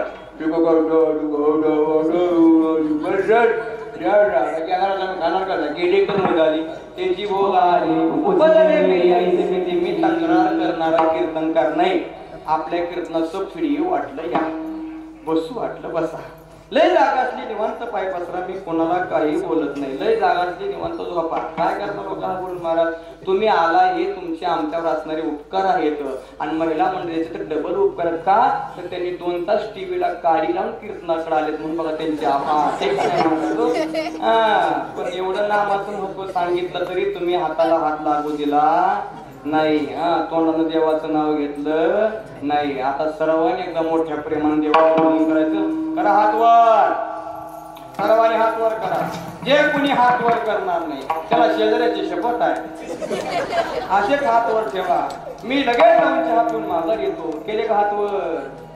तुले हरी का नाम विठ्ठल पांडुरंगा.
सांगतो काय की नाही बाबा, पण मला मनापासून सांगा 2च मिनिटं देवाचं भजन केलं कसं वाटलं? खरं सांगायचं, कसं वाटलं? छान वाटलं, बरं वाटलं, शांती मिळाली, समाधान मिळालं. 2 मिनिटाच्या भजनानं जर एवढं प्राप्त होत असेल तर अखंडभर आयुष्यभर देवाचं भजन केलं तर कसं वाटेल? म्हणून मला देह पवित्र करून घ्यायचं असेल तर फक्त आणि फक्त जगाच्या पाठीवर एकच पर्याय, म्हणजे ते भगवंताचं भजन. ऐका, कार्तिक शुद्ध एकादशीला आळंदीला यात्रा भरली. 5 मिनिटं संपवतो, ऐका. आळंदीला यात्रा भरली. आळंदीच्या यात्रेत भगवान परमात्म्यानं घोषणा केली, ऐकलं का? पुढची एकादशी आळंदीला. महाराज, त्या दिवसापासून 775 वर्षापूर्वीची परंपरा आहे. आजही भगवान परमात्मा रुक्मिणी माते सहित, नामदेवराय सहित महाराज पंढरपुरावरून आळंदीला चालत जातात. कार्तिक वद्य एकादशीचा दिवस आनंदात गेला. कार्तिक वद्य द्वादशीचा दिवस पूर्ण आनंदात गेला आणि संध्याकाळी सिद्धेश्वराच्या मंदिरात कीर्तन उभा राहिले. कीर्तनकाराचं नाव आहे कान्होराज महाराज पाठक केंदूरकर. कंबर बांधली काकाने कीर्तनात सांगितलं, ऐकलं का? उद्या विश्वाची माऊली ज्ञानोबराय समाधी घेणार. सगळीकडे शोककळा पसरली. सगळीकडे महाराज लोकांचे चेहरे पडले. लोक ज्ञानोबराय म्हणून ओळायला लागली. दुसरा दिवस उजाडला. कार्तिक वद्य त्रयोदशी तिथी आहे त्या दिवशीची. इटा, नारा, गोंदा, महादा ही नामदेवाचे 4 पुत्र समाधीची जागा साफ करायला लागली. समाधीची जागा साफ झाली आणि मग देव निवृत्त्याने धरले 2 एकर जातो. ज्ञानेश्वर बैसावया ज्ञानोबराय बसायला निघाले आणि देवाच्या डोळ्यातनं गग पाणी व्हायला लागले. रुक्मिणी मातेनं देवाकडे पाहिलं, देवाला विचारलं, अहो देवा, जगाची उत्पत्ती स्थिती लय तुमच्या हातात आहे. म्या बोलविल्या वेदो बोले, म्या चालविल्या सूर्य चाले, म्या हलविल्या प्राण हले, तू जगात येता येता. अहो, जगाची उत्पत्ती स्थिती लय तुमच्या हातात आहे. वृक्षाचे पान सुद्धा तुमच्या सत्तेशिवाय हलत नाही देवा. तुमच्या डोळ्यात पाणी भरते देवा. देवाला रुक्मिणी मातेकडे बघितलं आणि सांगितलं, अगं रुक्मिणी ऐक, हाची एक योगी देखी याला नाही. अगं, या कलियुगात 16 वर्षाची पोरं बिंबलत फिरणार आहेत ग. या कलियुगात 16 वर्षाचं पोरग आहे. अगं, जगाला ज्ञान देणारी ज्ञानेश्वरी प्राप्त करून ठेवली. अमृत अनुभव ठेवला. अगं, हरिपाठासारखा ग्रंथ ठेवला. अगं, 16व्याच वर्षी समाधी होती, पण 3 भावंड निवृत्ती, सोपान आणि मुक्ताबाई तिघांचा आग्रह 2-2 वर्ष वाढवून घेतले आणि आज माझ्या ज्ञानाचं वय फक्त 22 वर्ष आहे ग. अगं, कलियुग सुरू आहे. कलियुग, या कलियुगात 22 वर्षाचा पोरगा मरणार आहे आणि या कलियुगात 22 वर्षाच्या पोराला त्याचा 60 वर्षाचा म्हातारा बाप खांदेकरी होणार आहे ग. आणि या कलियुगात माझ्या ज्ञानोबरायाने समाधी घेतायत की ज्ञानोबराय. आणि मग देवाच्या डोळ्यातलं पाणी आपोआप थांबलं आणि रुक्मिणी मातेच्या डोळ्यातनं 2-2 धारा लागल्या. देवाला रुक्मिणीकडे बघितलं, प्रश्न केला, अगं रुक्मिणी, मी रडतोय माझा ज्ञाना समाधीला चालला म्हणून, पण तू का रडते? रुक्मिणी मातेचं उत्तर फार गोड आहे. रुक्मिणी मातेने सांगितलं, ऐका देवा, धन्य आहे तो ज्ञानोबा, भाग्यवान आहे तो ज्ञानोबा. त्याचा संसार तरला, परत त्याला जन्म नाही, परत त्याला मरण नाही. त्याच्यासाठी विश्वाचा बाप रडला. अभंगाचं 2रं चरण. धन्य तो भाग्याचा करला संसार.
देवाचं नाव होतं संसार करला.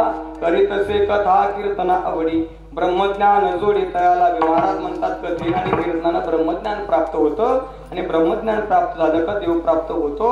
आणि मग महाराज सांगतात, एका जनार्दनी धन्य ते शरीर. कुणाचं? सावता महाराजांचं. का? सावता म्हणे केला मला विठ्ठल पायी ओवेला गळा.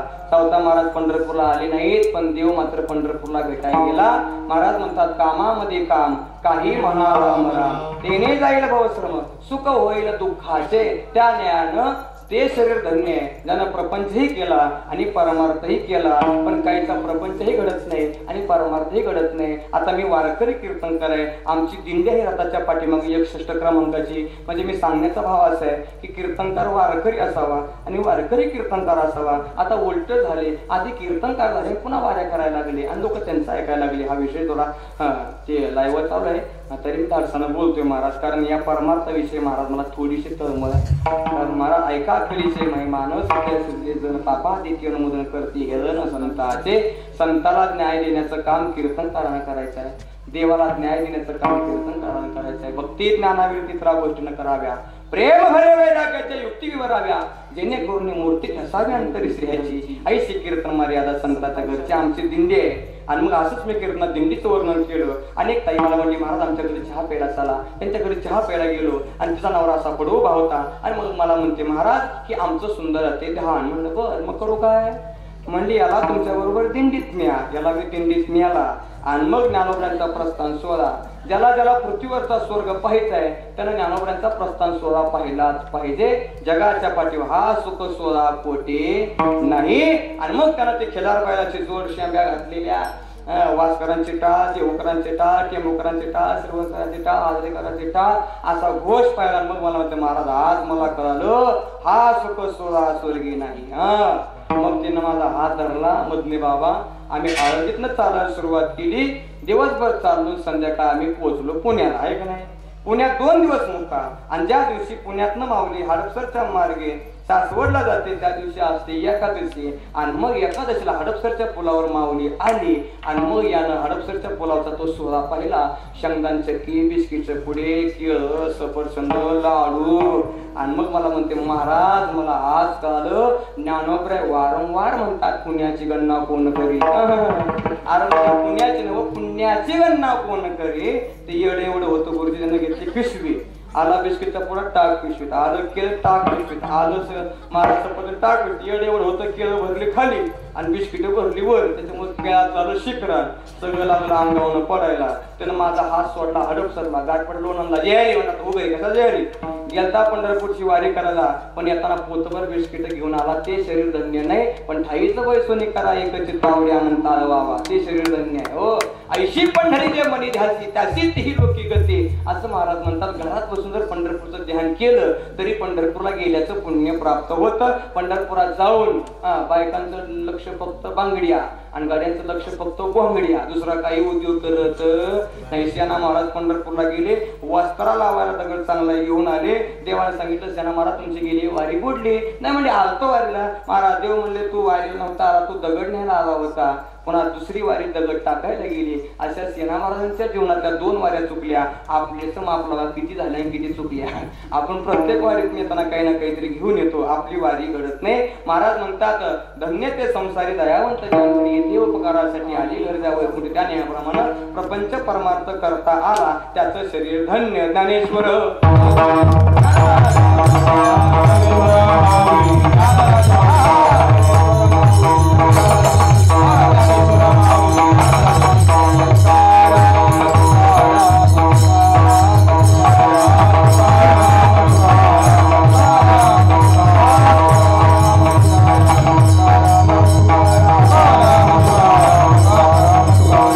देव जना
11:05 कीर्तन सुरू झालं. बरोबर 11:05 झाली. मी एका गावात 10 मिनिटं कमी बोललो. मधने बाबा मला त्यांनी 1000 रुपये कमी भरले. तेव्हापासून ठरवले 10 मिनिटं जास्त बोलायचं आहे का नाही बाबा. पैशाचा हिशोब नाही, मी पैसे कुठं सांगत नाही. का सांगू तुम्हाला, मला एकदा जगद्गुरू तुकोबरांच्या मंदिरात कीर्तन करण्याचा योग आला. तुकोबरांच्या मंदिरात ज्या ठिकाणी तुकोबराय उभा राहायचे आणि पांडुरंगाकडे बघून कीर्तन करायचे, त्याच ठिकाणी मी उभा राहिलो आणि पांडुरंगाकडे बघून कीर्तन केलं. माझ्या मनात मला असा भाव निर्माण झाला, तुकोबराने आपल्याला कडेवर घ्यावं, आपल्याला इथं सेवा द्यावी आणि आपण महाराष्ट्र पण नको ते उद्योग करत बसावे, मांडत बसावे. त्या दिवशीपासून शपथ घेतली आचरणबद्ध जीवन जगायचं. त्यापासून शपथ घेतली वारकरीच कीर्तन करायचं आणि त्या दिवशी शपथ घेतली कुठंच पैसे सांगून कीर्तन करायचं नाही. त्या नियमानं महाराज नियमबद्ध जीवन जगण्याचा माझा एक मानस आहे. त्याच्यामुळे महाराज पैशाचा हिशोब नाही, पण बरोबर वेळेत करावं. का जर महाराज पूर्ण वेळ कीर्तन केलं तर माणसं बरं म्हणतात, जरा कमी केलं का म्हणतात त्याचं भांडवल संपलं असं, आणि जास्त वेळ केलं का म्हणतात त्याला कीर्तन नसतील. मग बाबाला माहिती आहे रोटेच पाहतात माझे रोज कीर्तन असल्यामुळं मला काय हौस आलेली नाही. फेटा बघितल्या तरी मुंगे येतात, पण धर्माचे पालन करणे पाखंड खंडन ह्याच्या मागणे काम बीज वापरणा. त्याने याप्रमाणे सुंदर असं वातावरण आहे. सुंदर अशा वातावरणामध्ये हा तुमचा नामेतनं ज्ञानेतने आज 3रा दिवस आहे. अत्यंत उत्साहपूर्ण वातावरणामध्ये, अत्यंत छान वातावरणामध्ये सप्ताह सुरू आहे. मी देवाला एकच विनंती करतो, देवा हा सप्ताह लहान महाराज या लोकांनी सुरू केला, पण आज या सप्ताहाचं स्वरूप मोठं व्हायला लागले. इवले स्वरूप लावेले द्वारी त्याचा वेळू गेला गगनावरी, मुगरा फुल्ला फुली वेचलाची भरू पर्याशाला. हा सप्ताह करणाऱ्या कार्यकर्त्यांना, दान देणाऱ्या व्यक्तींना उदंड आयुष्य आरोग्य प्राप्त व्हावं आणि त्यांच्या हातून असं सत कार्य घडत राहावं ही विनंती महाराज भगवत चरणी प्राप्त करतो. विनंती महाराज दाखल करतो. आता वेळ जास्त झाल्यामुळं चाल झाली असं समजा. आणि उद्या डबल तार म्हणलं तरी काय अडचण नाही. ज्यांची नावं घेतली ती देव, ज्यांची राहिली ती महादेव, बरं का. त्याच्यामुळे काही अडचण नाही. मला ज्यांच्यामुळे येण्याच्या योगाला तुमच्याच गावचं महाराज ऐका वैभव असणारे आमचे राजू दादा आणि त्यांच्या वडिलांचा आग्रह होता की महाराज मला आमच्या गावाला कीर्तनाला यावं लागेल. म्हणलं तुम्ही सांगायचं मी ऐकायचं. तुमचं गाव म्हणजे माझं गाव आहे आणि मी माझं गाव असंच समजून महाराज कीर्तन करण्याचा प्रयत्न केला. कोणताही महाराज मनामध्ये भाव न ठेवता एकदम सुंदर वातावरण. महाराज माणसं थोडी आहेत पण आहे थोडी माणसं गोड आहेत महाराज. काही अडचण आणि बिनकामाचा उताडा करायचा कशाला आपल्याला बाबा, आहे का नाही. माणसाची गर्दी नसावी, माणसं गर्दी असावी महाराज. 4 असावी पण 4ला महाराज भगवंताच्या महाराज प्राप्तीचा ध्यास असावा. त्यांचं साध्य भगवंत प्राप्त असावं, त्यांची साधना नाम असावी. म्हणून महाराज त्यांच्या समोर कीर्तन केलं का ते देवापर्यंत पोहोचत असतं. उंच देवाचे चरण ते झाले आदेश त्या नियमाप्रमाणे महाराज सुंदर वातावरण आहे. आता सगळ्यांचं नाव घेणं शक्य नाही, पण मला मात्र नाव घ्यायचं नाद आहे. महादेवाच्या पिंडू बेल वातो वाकून गायक वादक टाळकरी विणेकरी चौकदार इथं बसले माग बसले जीवन आलेले उपास आलेले जे रोज येतात ते जे आजच आले ते जे येणारा येऊ देत नाही ते, आणि गावात एवढा मोठा सप्ताह चालू आहे माहीत असून घरात झोपले ते सगळ्याचं नाव घेतो नाना महाराजांचा मान राखून. विठ्ठल